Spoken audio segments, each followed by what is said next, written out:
Morning guys, hope we're doing all okay. Just thought I'd bring you a short comparison video on the Ford Explorer and the Ford Capri over there. I've done a couple of short videos on YouTube and they've proved quite popular. So I thought as I had a few minutes, I would give you a full-blown 1080, 4K, whatever review of the cars. Starting with the Ford Explorer. This comes in 3 trim levels, Select, Premium and Premium all-wheel drive. Prices start from around about £40,000 or just shy of that, upwards of sort of 50, early 50s for the Premium all-wheel drive model. I'll go through the differences shortly. Price-wise for the Capri, very similar, starting off about 43,000, going up to 56. The Capri is based on the Volkswagen ID.5 platform, so it's slightly larger, around about 7 inches longer, meaning you get a bigger boot. The Explorer based on the ID.4 platform, so slightly shorter. In terms of batteries and range, the entry-level Select has a 56 kilowatt battery, I want to say, or 53, giving you a range of around about 240 miles, so not great, but if that's all you need, then it's a good option. Upwards, you're going then to the rear-wheel drive model, which gives you a combined range of around about 354 miles. And then the all-wheel drive, which gives you a combined range of around about 330. If you need an all-wheel drive vehicle, then you're going to suffer a little bit with the range, but still a decent amount of range nowadays, depending on what you're after. So we'll take a little look inside.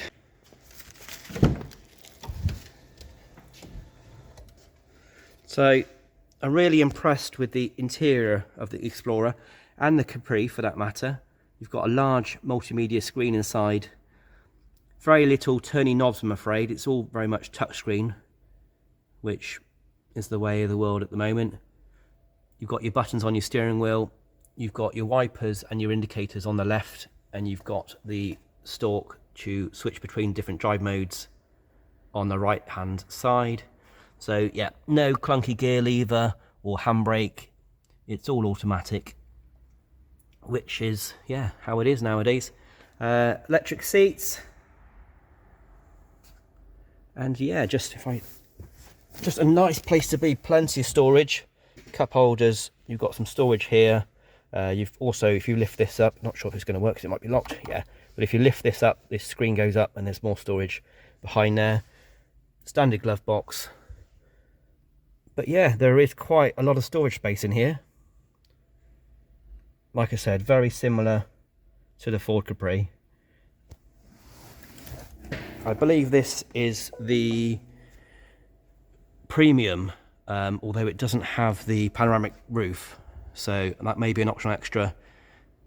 If you're wanting the all-wheel drive model, that is going to cost you an extra £4,000. So yeah, you need to really think about whether you need that or not, especially as it gives you slightly less range. Let's go and have a look in the back. Oh, one of the cool features I was going to say with the Explorer, I don't know if it's the same on other manufacturers, as they tend to stay with Ford, but although you've got a physical key, when you sit in the vehicle, as soon as you put your foot on the brake or you stick it in drive, off you go. There is a button there to start the engine, but you don't need it. There's a little sensor in the seat. It picks up when you sat in it and you're ready to go. So this is the rear leg room. The front seat isn't all the way forward, but you can see it's quite good size there. In terms of height, very good height. If you're over 6 foot, you should be okay.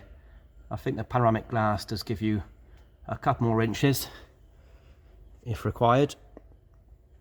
The seats in the back are a 60-40 split, which is very conventional.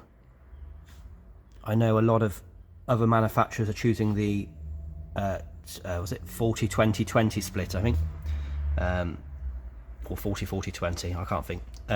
So yeah, again, personal preference, but it has got a ski hatch in the back for any long things you need to keep in there. In terms of the boot, not a bad boot. It is slightly smaller than the Capri. It's around about, I want to say, 471 litres, so good size still.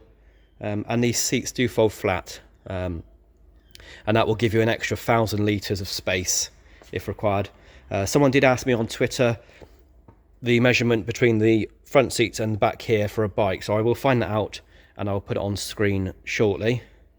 But yeah, not a bad boot, not as big as the Capri, but again, you know,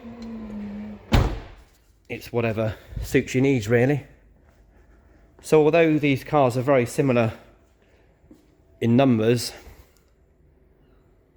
they're quite different in looks. Ignore the blue bows. They don't come as standard. It's for Christmas. So yeah, all in all, I've driven the Explorer. I was really impressed with it. It certainly is a nice car to drive, as Fords have always been, to be fair. They've always done good cars to drive. So that's the Ford Explorer. On to the infamous Ford Capri. Infamous because of the name, of course. But it's not the first time Ford have brought back old names for new cars. You've got the Puma, the Cougar, which was spelled a bit differently to the old Cougar. But I think it's obviously because of the actual car it was that caused some hate. But in a car in itself, I think it's a very pretty car. It's completely different, like I said, to the Ford Explorer. So I think the choice between these two is just going to be down to looks and maybe a little bit of budget. There's subtle differences in the height and the width, but yeah, it's negotiable. The main difference is in the length. So yeah, like I said, same spec levels: Select, Premium, and Premium all-wheel drive. You do get a slightly bigger range, like I said, in the rear-wheel drive if you don't care too much about off-roading, and maybe some extra grip.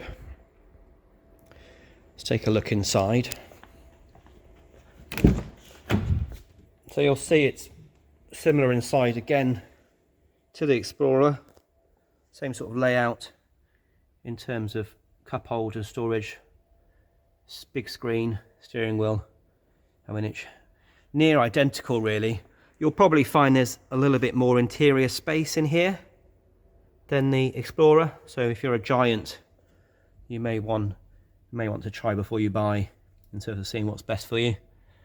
Again, I think this is one of the lower specs, or certainly not the spec with the panoramic roof, so you've just got the headlining there, so you will gain a couple more inches with the panoramic glass. But yeah, there are subtle hints back to the Capri. Like, for example, this little bit of trim on the steering wheel. I don't know if there's any other bits that hop back to the Capri. I had a quick look, I couldn't see any. But yeah, that was definitely one I was caught on by. In terms of space in the back, again, the front seat is quite far forward, but I think you get the gist. So they're, like I said, very much the same layout as the Explorer. It's just this is slightly bigger on the outside and slightly bigger on the inside. So if you've got quite a large family, or you're tall, or you've got tall children, or very tall children, you might want to go for the Capri. But you still get decent amount of space in the Explorer. I'm not taking anything away from that. I'm just saying that, you know, the Capri is slightly bigger. Talking of bigger, we've got the boot. So the boot in a Capri, if I can remember right, is 562 litres. If I get any of these figures wrong, I will correct them on the screen, but nearly 100 litres more in the Capri, and it does show. So if boot space is imperative to you, then again, you're going to need to go for the Capri. As always, 60-40 split on the seat, ski hatch, and they fold flat, which, like I said, pretty standard nowadays. Let's just shut that a second. So yeah, looks really nice in the blue, I have to say. We had a black one recently, and I don't think it did the shape us justice, but I think the blue one, really impressive. Let's have a quick look from the passenger side. Try again. So yeah, decent amount of foot space for the passenger. And just a nice place to be, really. I think it's really laid out with the central armrest there. So overall, I think Ford have done a really good job with both these models, the Capri and the Ford Explorer. The numbers are, like I said, pretty much identical. It's just going to come down to personal preference in terms of slightly bigger size and maybe the looks. So I hope you enjoyed the video. If you have any questions or anything, then drop them down below. As always, please remember to like the video, and if you like my content, to subscribe for more. I'll show you while I'm here really quickly, just as a bonus. That's the Ford Ranger that I put up recently. There's a lot of love for Ford Rangers, I have to say. Again, that was another little video I did, which blew off.